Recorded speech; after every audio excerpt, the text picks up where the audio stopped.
was gewoon aan het wandelen. Ik kom bij mijn vriend naar huis. Allee, thuis. En kom eens kijken wat ik heb. Een mes. Dus ik dacht, wat zal ik doen met mijn cameraman? Zal ik hem staan? Nee.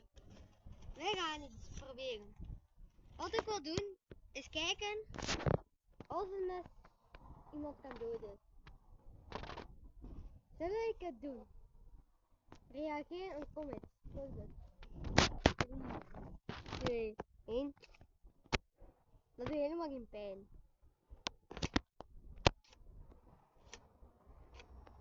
Dat doet helemaal geen pijn. Kijk, ik kan gewoon de hele dag zo lopen, hè.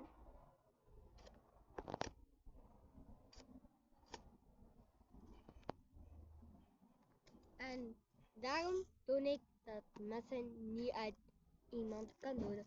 Doei!